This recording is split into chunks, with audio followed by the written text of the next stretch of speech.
The crystal chandeliers of the Grandview Hotel ballroom cast fractured light across 500 faces. Champagne flowed. Diamonds glittered. The annual Caldwell Industries charity gala hummed with the sound of wealth congratulating itself. Then the crash. Glass shattered against marble. Champagne splashed upward in a golden arc, catching the light before gravity claimed it. The liquid found its target, an ivory suit jacket worth more than most people's monthly rent. Richard Caldwell froze. His face transformed from surprise to fury in less than a breath. "You clumsy—" He didn't finish. His voice rose instead, cutting through the string quartet like a knife. "Do you have any idea what you've done?" Maya Thompson stood 2 feet away, empty tray trembling in her hands. Her royal blue service vest suddenly felt too tight. The room's attention pressed against her skin like heat. "I'm sorry, sir. You stepped back and I—" "Don't!" His finger shot up inches from her face. "Don't you dare blame me for your incompetence." The ballroom had gone silent. Phones emerged from pockets and purses. Camera lights blinked red. Richard's eyes swept over Maya, her face, her uniform, her name tag, with undisguised contempt. "How does someone like you even get hired for an event like this?" The words landed like stones. Someone gasped. A board member shifted uncomfortably. Richard turned to the hotel manager hovering near the kitchen entrance. His voice carried to every corner of the room. "Fire her, now, tonight. I want her escorted out immediately." Maya's legs locked. Her grandmother's face flashed in her mind. 70 years old, standing on a picket line, refusing to move. The room held its breath. 6 hours earlier, Maya had kissed her daughter's forehead and promised to be home by midnight. "Will you bring cake?" 7-year-old Zara had asked, her brown eyes bright despite the medical equipment surrounding her bed. "If there's any left over, baby." "I'll try." The morning shift at the Grandview had already exhausted her, but the evening gala meant double pay. Zara's medication cost $400 every 2 weeks. The rent was $800. The math never quite worked, but Maya made it work anyway. She arrived at the hotel's service entrance at 4 o'clock, her second uniform freshly pressed. The other servers greeted her warmly. Maya had that effect, her smile genuine, her work ethic unmatched, her calm presence steadying even the most chaotic shifts. "Big night," said James, the head server. "Caldwell Industries. They tip well if you stay invisible." Maya nodded. She'd perfected invisibility. 3 years of serving at high-end events had taught her the choreography. Anticipate needs, avoid eye contact, move like water around the guests. She was good at it. Good enough that she'd started saving, slowly, impossibly slowly, for culinary school. For her own business someday. The Grandview's kitchen gleamed under fluorescent lights. Trays of hors d'oeuvres lined the counter. Crystal champagne flutes caught the light like promises.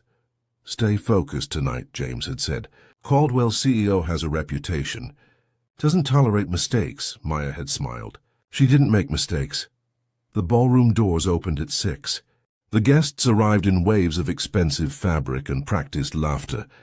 Maya moved through them with her tray, offering champagne and canapes, collecting empty glasses, existing in the spaces between conversations.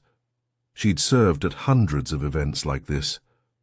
She knew how to disappear until she couldn't. The collision happened near the stage, where Richard Caldwell stood discussing third-quarter projections with 3 board members. Maya had been watching her path. She checked her angles. The tray was balanced perfectly, 12 champagne flutes arranged in concentric circles, not a drop spilled. Then Richard stepped backward without looking. His shoulder connected with her chest. Physics took over. The tray tilted. Maya's hands fought gravity and lost. Glass met marble with a sound like wind chimes dying. Champagne arced upward in slow motion, finding Richard's ivory suit jacket, his cobalt blue tie, his face. He spun around. Champagne dripped from his chin. "You clumsy—" He caught himself, but barely. His face flushed burgundy. "Do you have any idea what you've done?" Maya's training kicked in. Apologize, offer to help, disappear. I'm so sorry, sir. You stepped back and I couldn't. Don't. The word came out like a slap. Don't you dare blame me for your incompetence. You weren't watching. You weren't paying attention. Other servers rushed forward with napkins.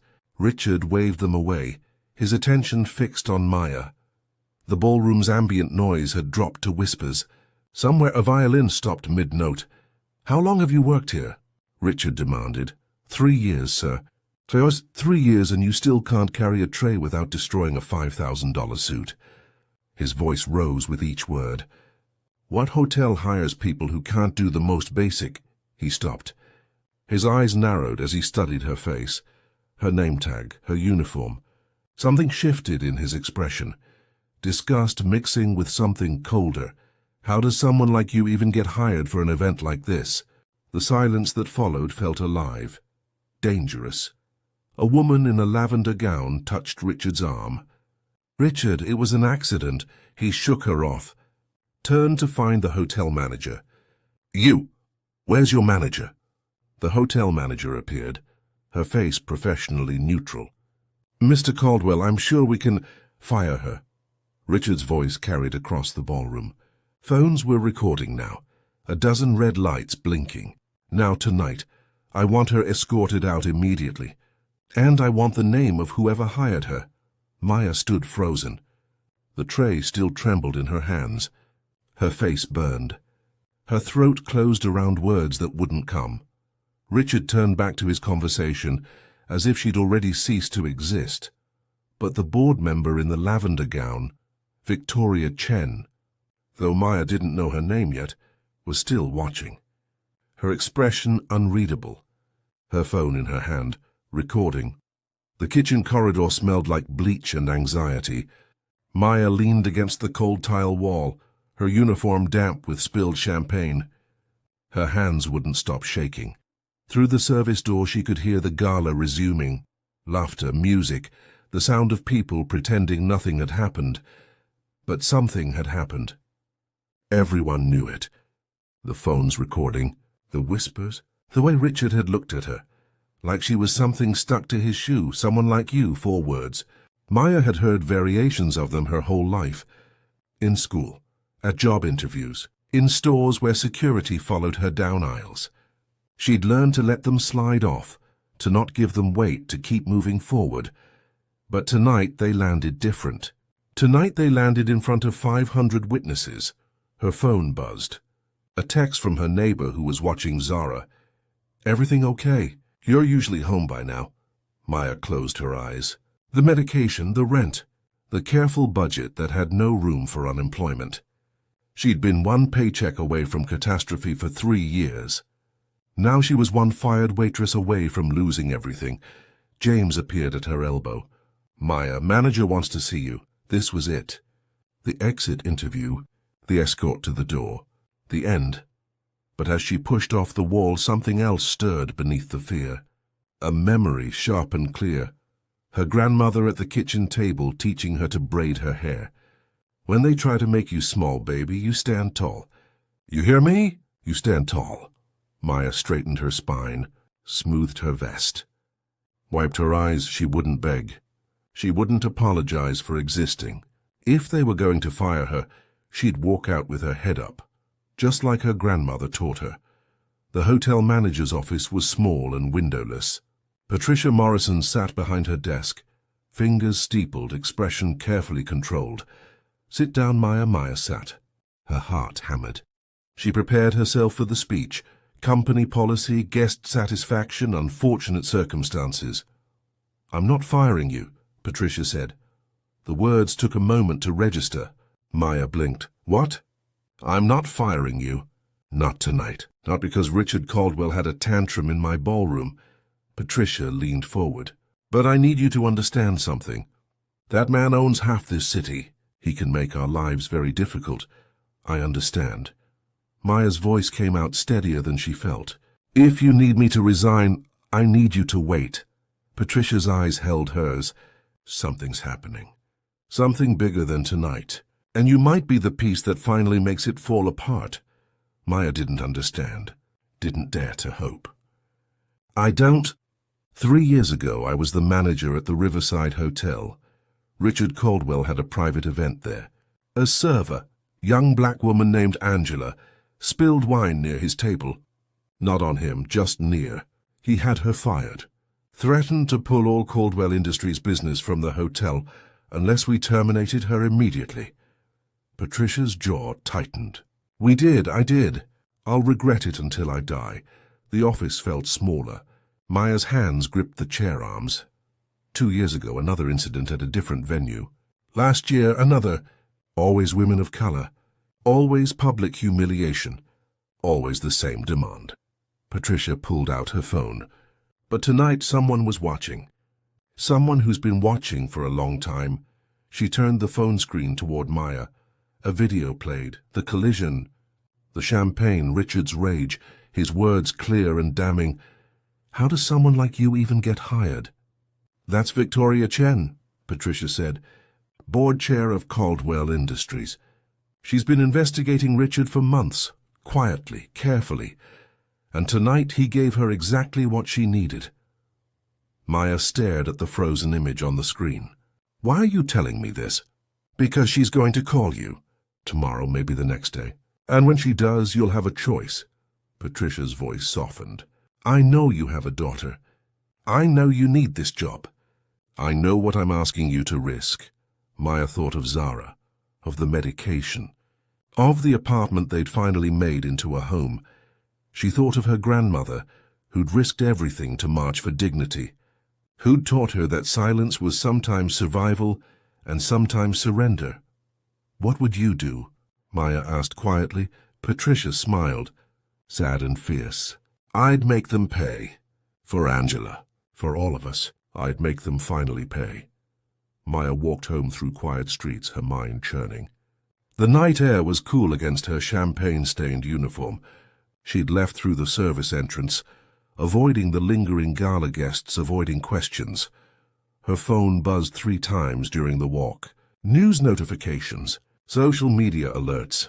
The video was already spreading. CEO melts down at charity gala Billionaire's racist rant. Caught on camera, Caldwell Industries under fire after viral video. She didn't click. Didn't watch. She'd lived it. She didn't need to relive it. At home, Zara was asleep, her breathing steady through the oxygen mask. The medical equipment hummed its usual rhythm. Maya stood in the doorway, watching her daughter's chest rise and fall. What would her grandmother do? The question circled. Her grandmother, who'd worked as a maid in hotels where black women weren't allowed through the front door, who'd organized other maids, other housekeepers, other invisible women, who taught Maya that dignity wasn't something you asked for. It was something you claimed. But her grandmother hadn't had a child with a chronic illness, hadn't been one lost paycheck away from homelessness. Maya's phone lit up again. An unknown number. A text message. Ms. Thompson, this is Victoria Chen from Caldwell Industries. I need to speak with you tomorrow. It's urgent. Call me. Maya stared at the message. Her thumb hovered over the delete button. In the living room, a photo sat on the bookshelf, her grandmother at a protest, 1975, holding a sign, I am somebody. Maya looked at Zara, then at the photo, then at the message. She thought about Angela, fired 3 years ago, about the others Patricia had mentioned, about all the women who'd been made to disappear so men like Richard Caldwell could pretend they'd done nothing wrong. She thought about what she'd teach Zara, about silence, about survival, about when to bow your head and when to lift it. Her grandmother's voice echoed across the years. Stand tall when they try to make you small. Maya's finger moved, but it didn't delete. It dialed. Victoria answered on the first ring. Ms. Thompson, thank you for calling. I know tonight was traumatic. I know you have every reason to want this to disappear. But I'm asking you to do something incredibly difficult. Maya's voice came out steady. What do you need? I need you to testify at an emergency board meeting tomorrow afternoon. I need you to tell them exactly what happened. What he said, how he said it. Victoria paused. I have evidence of a pattern. But without your voice, without your courage, he'll find a way to make this disappear. He always does. If I do this, Maya said slowly, what happens to my job? To my daughter's insurance? I can't promise anything except this. I'll fight for you. The board will hear the truth. And whatever happens, you won't face it alone. Maya closed her eyes. Zara's medical equipment beeped softly. The photo of her grandmother seemed to glow in the lamplight. What time tomorrow? Maya asked. The answer came with something that sounded like relief. 2 o'clock. Caldwell Tower. Ask for me at the desk. Maya hung up. Her hands were shaking again, but this time it wasn't fear. It was something else. Something that felt like her grandmother's hands on her shoulders, steadying her. Something that felt like choice. Richard Caldwell stormed into the Grandview Hotel at 9 the next morning, flanked by 2 corporate attorneys. His ivory suit had been replaced by charcoal gray. His expression matched it. Patricia Morrison met him in the lobby, her face professionally neutral. Mr. Caldwell, how can I help you? You can start by having termination papers ready for that server. Maya Thompson. He didn't slow down, heading straight for the administrative offices. And I want security footage from last night. All of it? The footage has been requested by your board of directors, Patricia said calmly. I've been instructed to provide it only to them. Richard stopped, turned. Excuse me? Victoria Chen called this morning. She's conducting an internal review.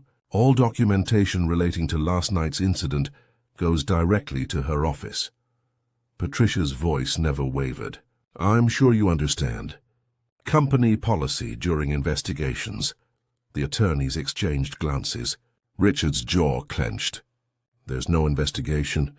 There's a clumsy server who destroyed my property and embarrassed me at my own charity event. Fire her now.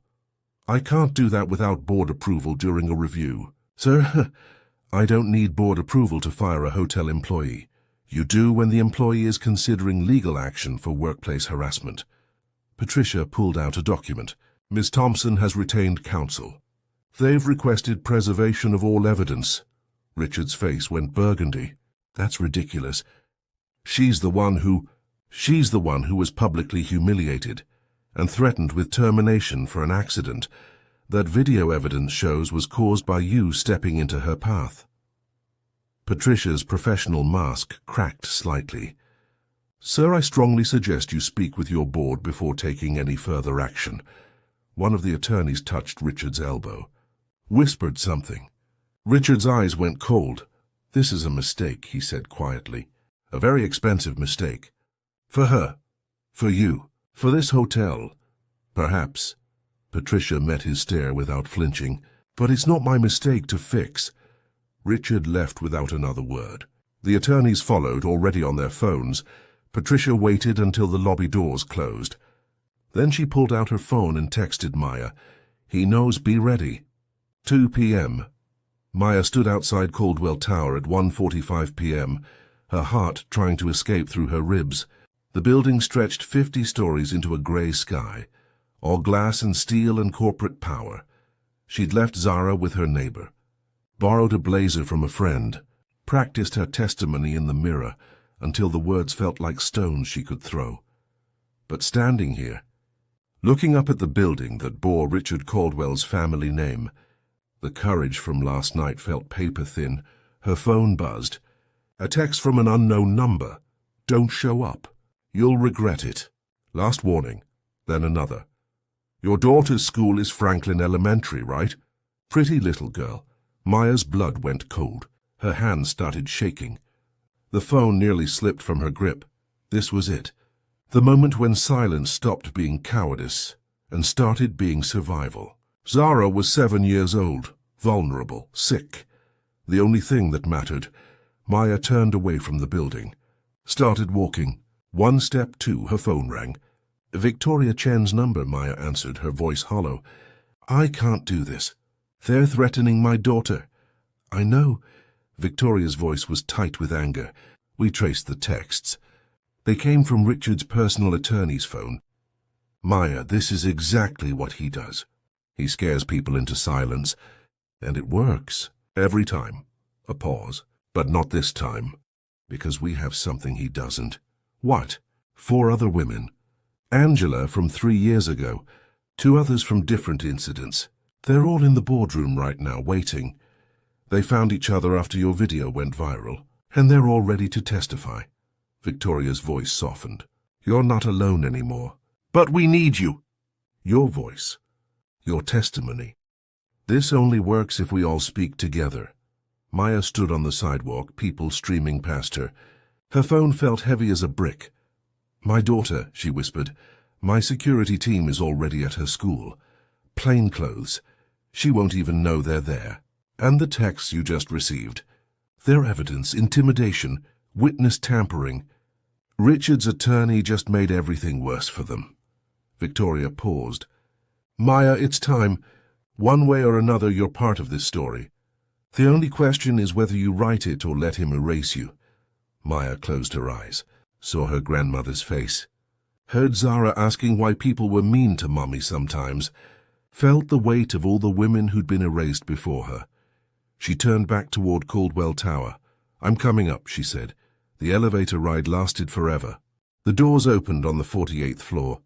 A receptionist guided her through glass corridors to a conference room, where 4 women sat waiting, their faces mirrors of her fear and determination. Victoria Chen stood at the head of the table, her lavender suit a splash of color against the gray corporate backdrop. She smiled when Maya entered. Thank you, Victoria said simply. Then the boardroom doors opened. Richard Caldwell walked in, flanked by attorneys, his expression confident. He saw Maya and stopped. His eyes narrowed. What is this? He demanded. Victoria's smile didn't waver. It's called accountability, Richard. Have a seat. We have a lot to discuss. Richard remained standing. His attorneys whispered frantically. He ignored them, his attention fixed on Maya. You're making a serious mistake, he said. Not a threat, a promise. Maya met his eyes, found her voice. No, sir. I'm finally correcting one. The doors closed. The board took their seats. Victoria opened a folder thick with documents, and Maya realized with a jolt of terror and clarity there was no going back now. The boardroom felt like a courtroom. 12 directors sat in leather chairs around a table that could seat 20. Richard Caldwell commanded one end, his attorneys flanking him like guards. Maya and the other 4 women occupied chairs along the wall, witnesses, not participants. Victoria Chen stood at the opposite end, a laptop open before her. This emergency session is now in order. We're here to address multiple allegations of workplace harassment and discrimination against CEO Richard Caldwell. Richard leaned back, arms crossed, bored, untouchable. This is absurd. A publicity stunt by disgruntled employees looking for a payout. We'll see. Victoria's voice stayed level. Ms. Thompson, would you please describe the events of October 19th at the Grandview Hotel Gala? Maya's throat closed. 12 faces turned toward her. Some curious, some skeptical, some already decided. She'd practiced her testimony 100 times, but now the words scattered like dropped glass. There was an accident. Mr. Caldwell stepped backward and, Speak up, one of the board members interrupted. An older man in a gray suit. We can't hear you. Maya tried again, louder, but her voice cracked. She sounded weak, uncertain, exactly what Richard needed her to sound like. Richard's attorney seized the moment. Miss Thompson, you've worked at the Grandview for 3 years, correct? How many incidents have you been involved in during that time? None. I've never... Yet on the most important night of the year, at a charity gala attended by 500 guests, you somehow managed to dump an entire tray of champagne on the CEO. Isn't it more likely that you were simply careless? Distracted? The questions came faster. Her answers stumbled. The board members' expressions shifted, from curious to doubtful. Richard's smirk grew wider. After 30 minutes, Victoria called a recess. Maya fled to the bathroom, her face hot with shame. She'd failed, made everything worse. Angela and the other women had testified beautifully, But Maya, the viral video, the face everyone recognized, had crumbled. She stared at her reflection, saw her grandmother's disappointment looking back. Her phone buzzed. A text from her neighbor. "Zara's asking for you." She saw the news. "Are you okay?" Maya closed her eyes. No, she wasn't okay. She'd risked everything for nothing. The bathroom door opened. Angela stepped in, her expression fierce. "Don't you dare give up now. You hear me? We didn't come this far to watch him win again. I can't do this. I'm making it worse. You're scared. There's a difference." Angela gripped Maya's shoulders. "We're all scared. But we're scared together. And that's stronger than his lawyers, his money, his power. You just have to remember why you're here." Maya looked at Angela's reflection beside hers. 2 women. Then 3 as another witness entered. Then 4 or 5, all of them broken by Richard Caldwell. All of them standing anyway. Maya straightened, dried her eyes. Her grandmother's voice whispered, "Stand tall." "Let's go back," Maya said. Victoria was waiting when they returned. Her expression held something new, a sharp, dangerous certainty. "Before we resume testimony, I'd like to present additional evidence that came to my attention during the recess." She clicked her laptop. The wall screen illuminated. Security footage appeared, not from the gala but from a hallway. Timestamp 3 months ago. Location, Caldwell Industries headquarters. A young woman walked down the corridor carrying files. Richard appeared behind her, following too close. His hand reached out, touched her lower back, slid lower. The woman flinched, pulled away. Richard laughed. The boardroom went silent. "This is Melissa Park, former executive assistant," Victoria said. "She resigned 4 months ago, citing personal reasons. She signed an NDA. She received a severance payment of $50,000. Victoria paused. "She contacted me last night after seeing Maya's video. She wants to testify. The NDA is null if it was used to conceal illegal activity." Richard's attorney stood. "This is completely out of scope. We're discussing a single incident involving a catering accident. We're discussing a pattern." Victoria clicked again. Another video. Different woman. Different hallway. Same behavior. This is from 2 years ago. Sarah Chen, no relation. Also resigned. Also NDA. Also $50,000. Click another video. Another woman. Another settlement. 5 women in 3 years, Victoria said. All women of color, all NDAs. All payments from the corporate discretionary fund, which requires only CEO approval. She looked at Richard. "You've been using company money to silence your victims." Richard's face had gone pale. His attorney whispered frantically. He shook his head, jaw clenched. "Those settlements were for workplace disputes, personality conflicts, nothing more." "Then why did you personally approve payments from a discretionary fund instead of going through HR?" Another board member spoke now, a woman in her 60s, her expression granite. "Why the NDAs? Why did all 5 women leave within weeks of incidents documented on security footage?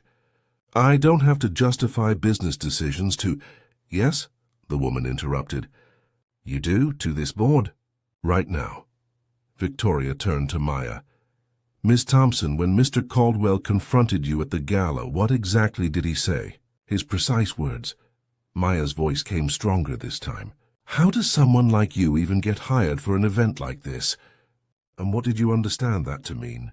"That I didn't belong. That someone like me, a black woman, shouldn't be serving at his event." "Objection," Richard's attorney again. "She's inferring intent that isn't—" "I have intent." Victoria clicked once more. Audio played through the speakers. Richard's voice unmistakable. "I don't care what HR says. I don't want those people at corporate events. They make the wrong impression. Find a reason." The audio cut. The room was silent. Victoria looked at Richard. "That's from a phone call you had with your head of security last year, after Angela's incident.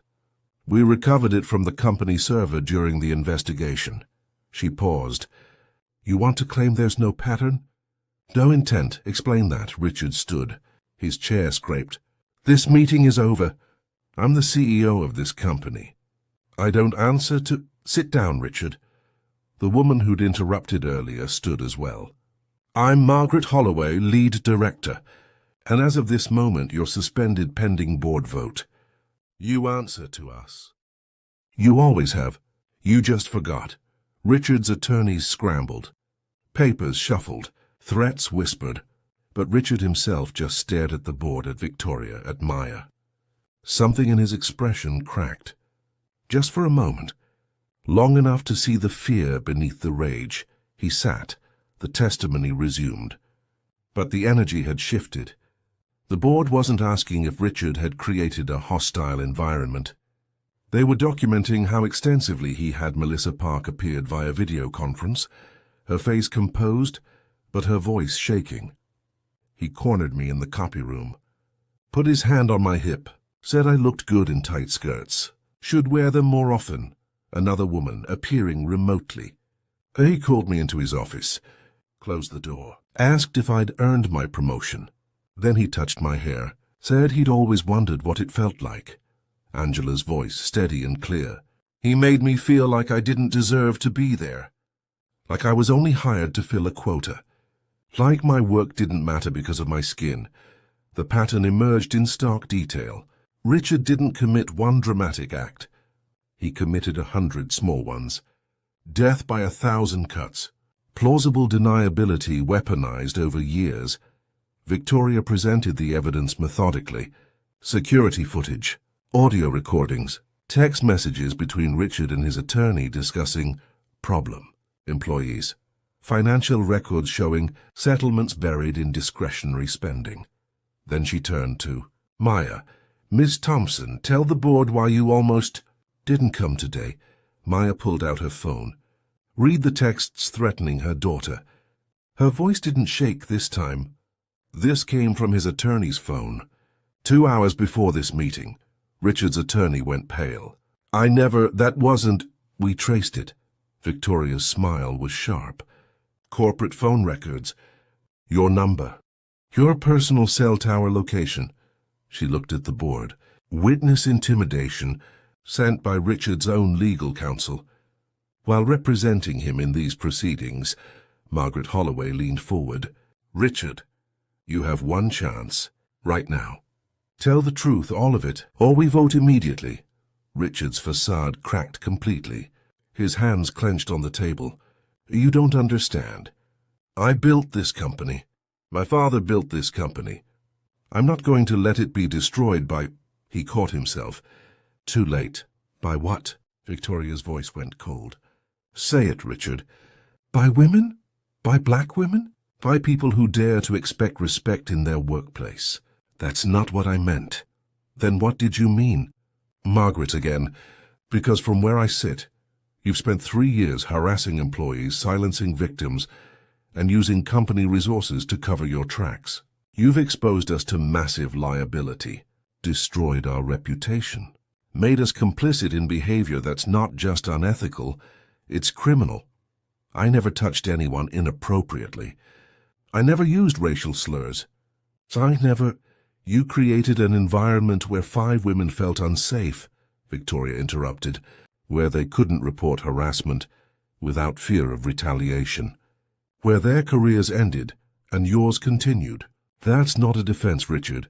That's the crime, the board members whispered among themselves. Richard's attorneys pleaded for more time, more evidence, more process, but Margaret silenced them with a raised hand. We vote now, all in favor of removing Richard Caldwell as CEO of Caldwell Industries, effective immediately. Hands rose 1, 3, 5, 8, 10, 12 hands, unanimous. Richard sat frozen, his empire crumbling in a single vote. His face cycled through denial, rage, disbelief. He looked at Maya, and for a moment she saw him clearly. Not a monster, but a man who'd never been told no, who'd never faced consequences, who genuinely couldn't understand why his behavior mattered. This isn't over, he said quietly. Yes, Margaret replied. It is. Security appeared at the doorway. Richard stood slowly, looked around the boardroom one last time, saw only closed faces, turned backs, judgment rendered. He walked out flanked by security.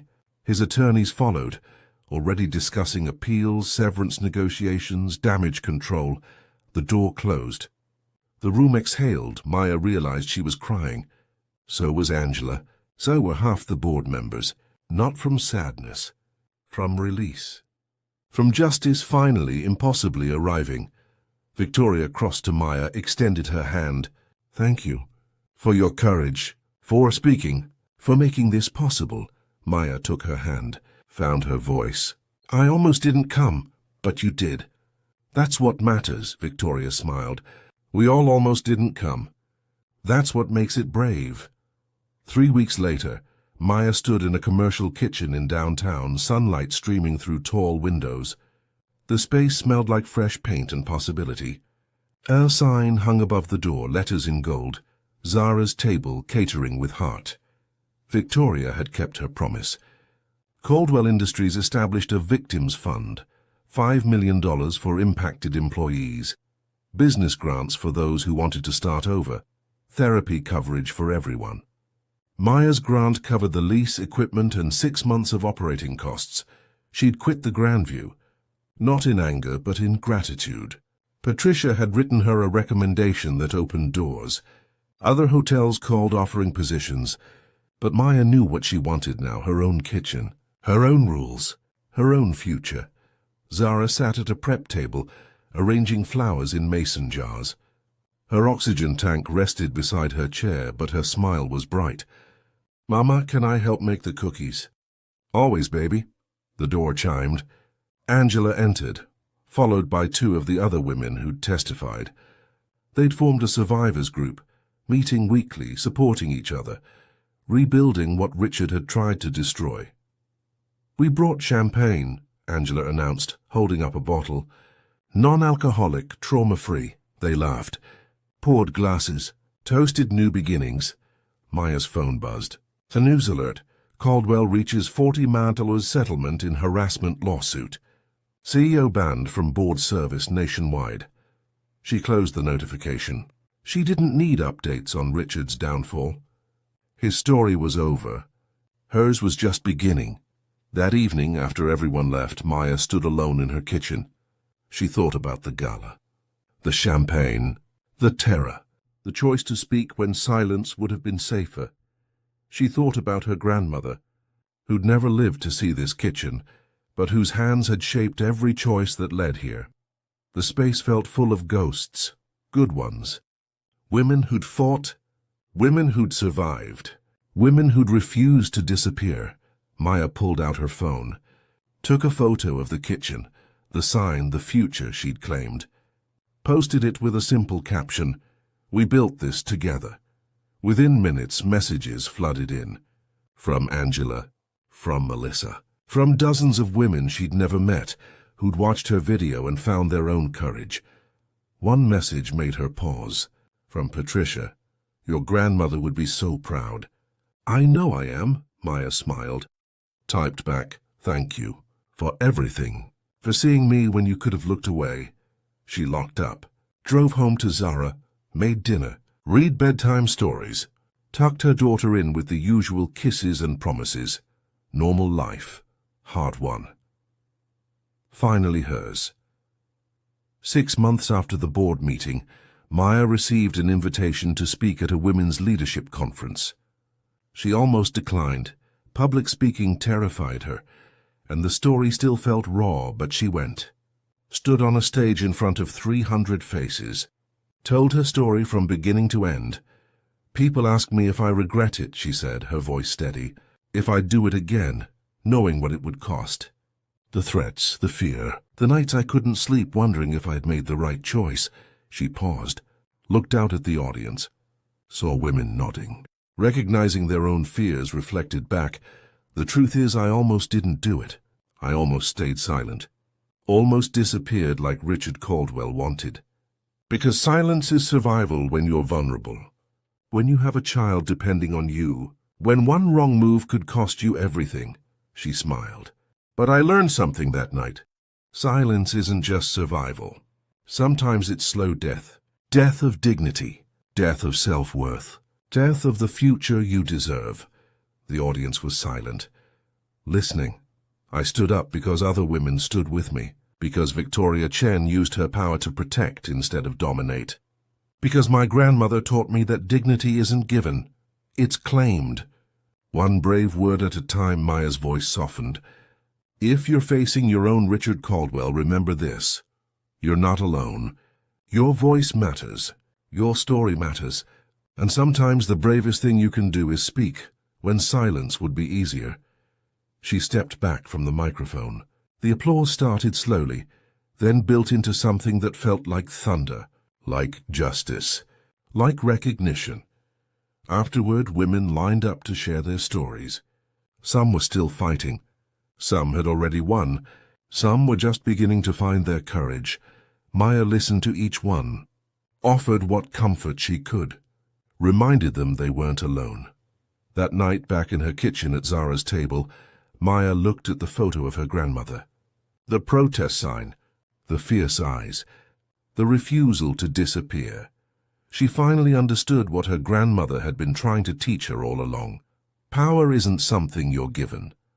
It's something you claim when you refuse to be silent. When you stand with others who've been told they don't matter. When you look injustice in the face and say, not anymore. Not to me, not to us. The kitchen lights glowed warm. Outside, the city hummed. Somewhere another woman was finding her courage. Another voice was breaking silence. And Maya knew her grandmother was right. We are somebody. All of us together.